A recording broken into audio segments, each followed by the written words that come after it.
Vedi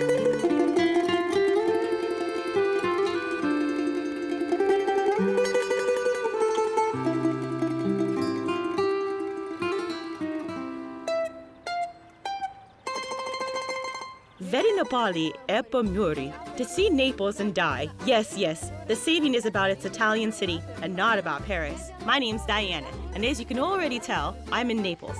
And I have a whole day to see, feel, and taste this city, and maybe even fall in love with it. Naples is juicy, bright, and colorful. The capital of southern Italy. A city that won't leave you feeling indifferent. Neapolitans believe that the birth of their city began at Castel dell'Ovo, and so I've decided to start my journey right from this very spot. I think it's pretty symbolic. Castel dell'Ovo means the egg castle in English. Unusual name, isn't it? Well, but of course, there's a legend to explain it. They say that somewhere in the dark dungeons of this castle, the Roman poet Virgil hid an egg, but not just any egg, a magical one. Neapolitans believe that as long as the egg stays intact, nothing will threaten their city. With such a fortress, you bet. During the Middle Ages, the castle provided solid defense from the side of the sea. Later, the fortress was turned into a prison. They say that at night you can hear the phantom prisoners groan and their chains clank. Well, I wouldn't take these rumors too seriously. The Neapolitans are quite superstitious. But I'll let you know what you should actually be afraid of in Naples. Not only will I tell you, but I'll show you too. In order to do this, let's go up to the observation deck. Do you see the mountain in the distance? It looks quite innocent, but looks can be deceiving. The view from here is magnificent. Look, the Gulf of Naples, and over there, in the distance, you can see Vesuvius, the most dangerous volcano in the world, which had once upon a time destroyed 3 ancient cities, Pompeii, Stabia, and Herculaneum. Now, luckily, it's a doormat, but it can stir back to life at any moment. If you have a few days in Naples, you should surely check out Vesuvius up close. It's truly one of a kind. The bravest tourists get the chance to confront Vesuvius directly by looking right into the volcano's vent. Shamelessly, I admit, I'm not as bold nor reckless. Besides, I'm scared of heights, so I'm offering you a different, smarter program that's no less interesting.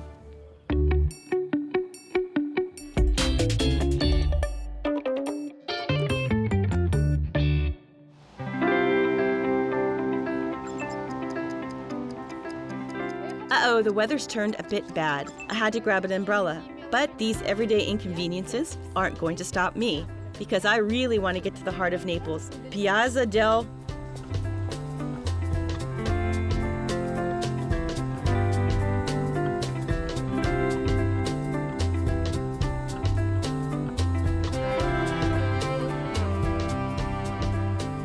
If you've been to Naples but haven't visited the Piazza del Plebiscito, you may as well consider that you haven't been. It's the main square of the city. Local people congregate in this square to hold rallies or meetings of sorts, while tourists come here with no particular reason other than just to check it out. On one side of the square, you can spot the San Francisco di Paola Church, while from the other side, you could see the royal palace of the Bourbon Kings.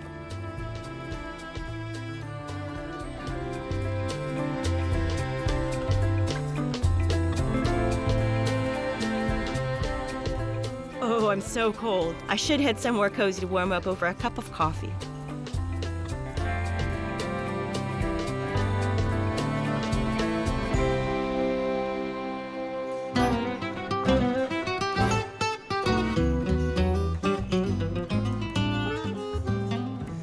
It's no accident that we've ended up here. This is the famous Gambrina's Cafe, one of the oldest in Naples. Look how beautiful it is in here. It's like you're in a palace. I came here to try the traditional Neapolitan dessert called the baba al rum. You're probably familiar with it, but now you know how to pronounce it, right? Baba. Let's try it.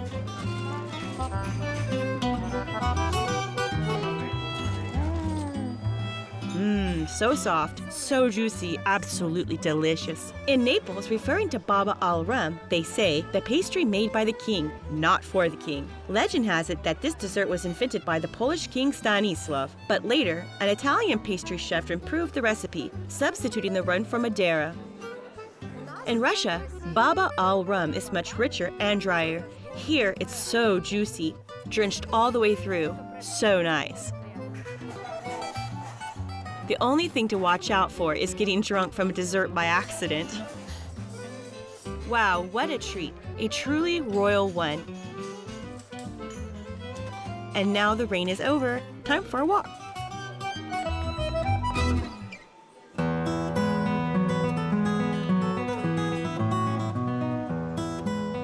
The streets are real lively, noisy, colorful, like in an old Italian movie. It's so engrossing. Try not to miss your turn. When traveling, try to be observant. You could stumble upon some unexpected magic behind a seemingly unassuming door. I'll show you one just like that right now. Follow me.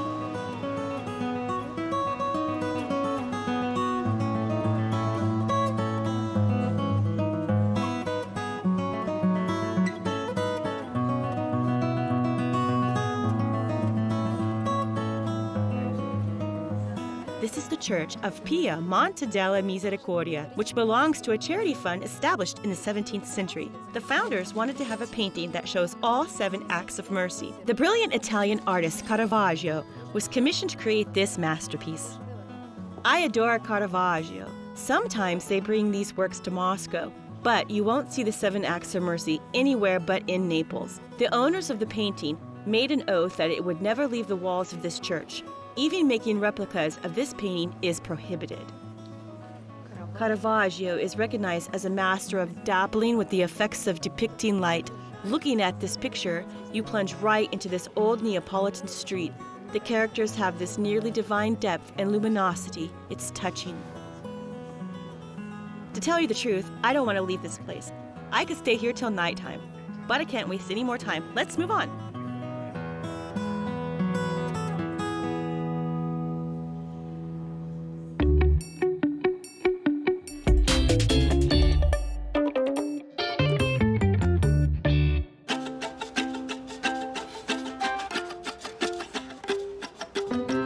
I highly recommend that you find this quaint old street, Via San Gregorio Armeno, not far from this church. It's a very special street. Here you can find handmade works of art that you won't find in any other place in the world. Here they are the most famous precipi. Here they are, the famous precipe. Italians have been making these figurines since the Middle Ages. The very first precipe depicted biblical scenes, like the birth of Jesus most often. Hence their name precipe, which means crib in Italian.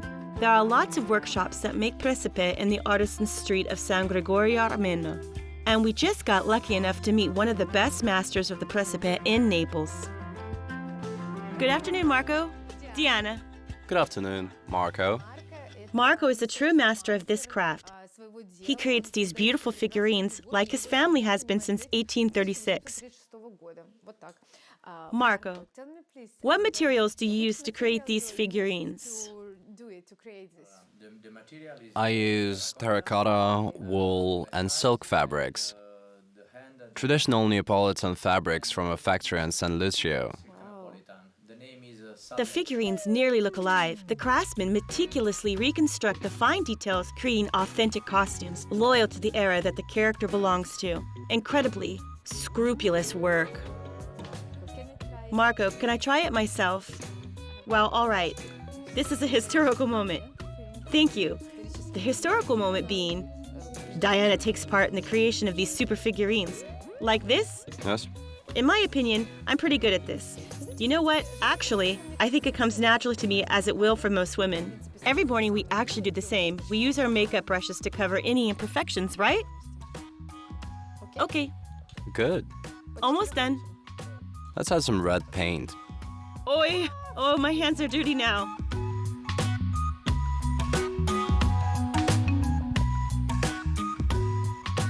Well, of course, precipe aren't cheap. The prices range from $48 up to $4,030. But what did you expect? They're handmade and of very fine quality. Figurines by Marco have been purchased by celebrities and even the Pope himself.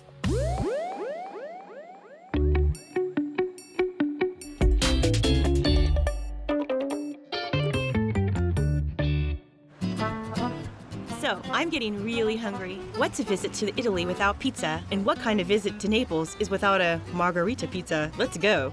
An easy life hack if you want to try the truly traditional cuisine, ask the locals. Excuse me, where can I try some real Italian pizza? Head straight down, and on the right side, you'll see a great pizzeria. And they have real pizza there. It's finger-licking good. You're welcome. Thank you. To visit Naples without trying their margherita pizza is truly a crime. Why? I'll tell you right now. According to a legend, sometime in the 19th century, King Umberto I and his wife Margherita wanted to try some pizza. At the time, only the poor ate pizza, but a monarch's desire is the law. The royal chef labored to please the king and queen, and so he prepared a pizza using the colors of the Italian flag: white mozzarella cheese, red tomatoes, and green basil. The queen really liked it. The pizza was named in her honor, Margherita. Now we have to try it.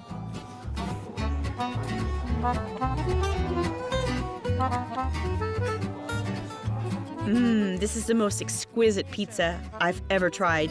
It's mouth-watering, not dry at all, and the best part, all this deliciousness without the high calories. There's no sugar nor butter in the dough, so you can indulge stress-free. After a satisfying lunch, it's hard to get yourself back on your feet, but the next point on my itinerary is perhaps the most unusual and mystical place in Naples. Let's go, you'll see for yourself.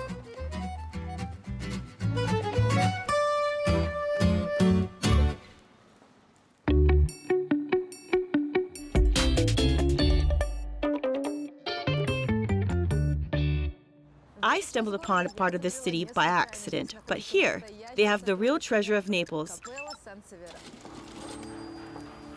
This chapel used to house the tomb of the princely Sansevero family. But by the 18th century, the seventh heir to the surname Prince Raimondo di Sangra decided to turn the place into a masterpiece.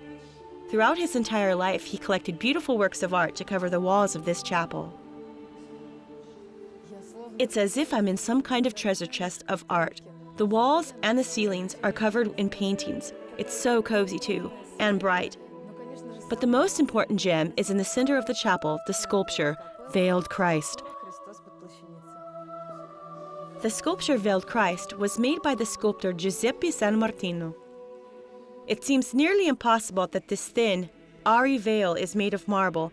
How can one possibly make that? Neapolitans believe that the veil couldn't be made without the use of magic. The founder of the chapel, Prince Raimondo, was also an alchemist, and so the people believe that the effect of this realistic marble fabric was created not by the skill of the sculptor, but actually because the fabric was soaked in an alchemical composition. But this is, of course, not true. The truth is that the master San Martino was truly a dexterous sculptor. Next to the body of Christ, you can see the instruments of Christ's passion: the crown of thorns, pincers, and nails. Jesus is lying on the regular mattress with 2 pillows under his head.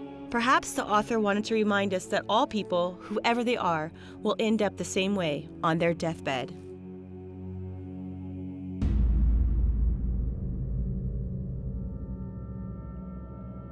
There's one more thing in this chapel that will shock you.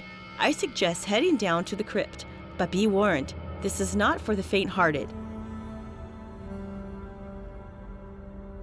Here, in 2 glass cases, are the mummified bodies of a man and a woman whose blood streams have been intact for 2 centuries.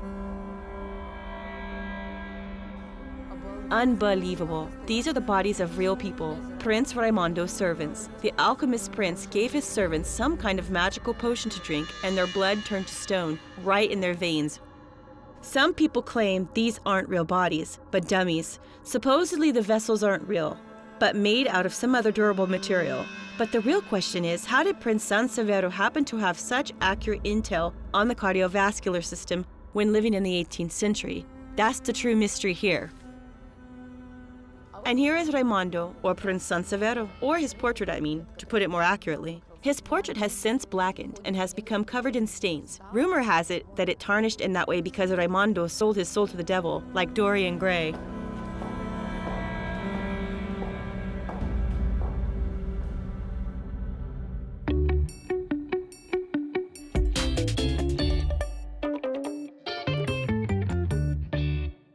It's only a 1,640-foot walk from the San Severo Chapel to find one of the oldest conservatories in the world. I love music, so I can't miss an opportunity to hear real musicians rehearse. Who knows, maybe one of them will become an outstanding singer like Enrico Caruso.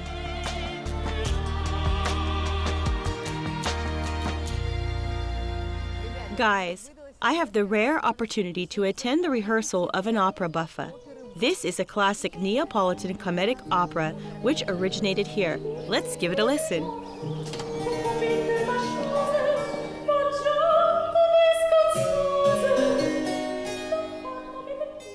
Can you imagine? You have to study for 15 years to get to this level. That's true dedication.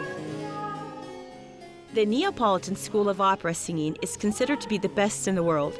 Only students with the most exceptional vocal skills are admitted into the conservatory. It's time for students to rehearse, and for me to go.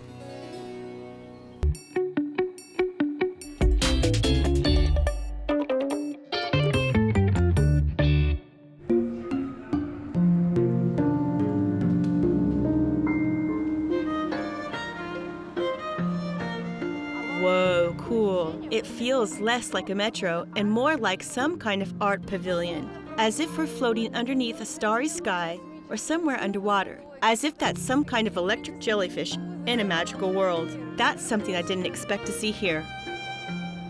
The Toledo station is not only one of the most beautiful ones in the Neapolitan underground, but also one of the deepest. The escalators here go down 98.43 feet, and this is, by the way, the same height as an 11-story building.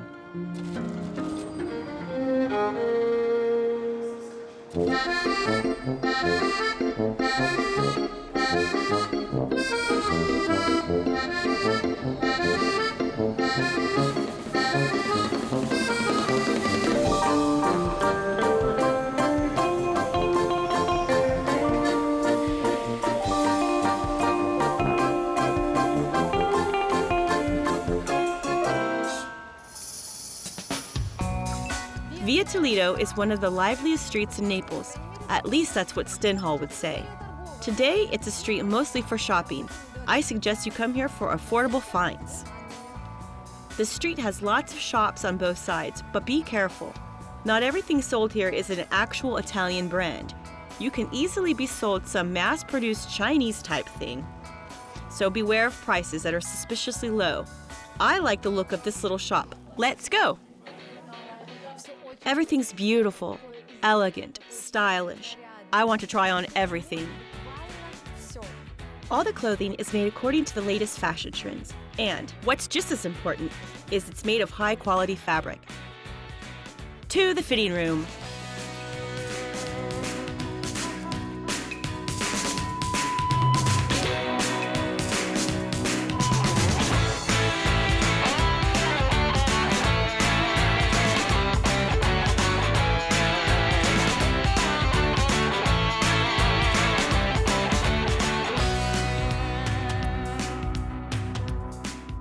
I've made up my mind. I like this cheerful Southern look. It'll forever remind me of the passionate locals of Naples.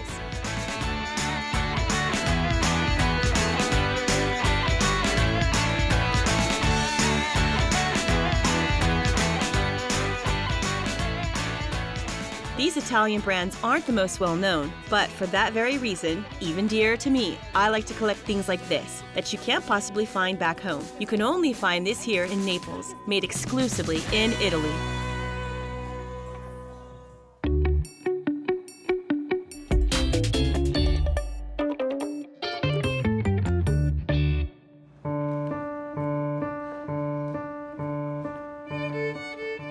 Now I should drop off my new things at the hotel, which, by the way, I'll definitely rank high in my personal ratings of world's most beautiful hotels.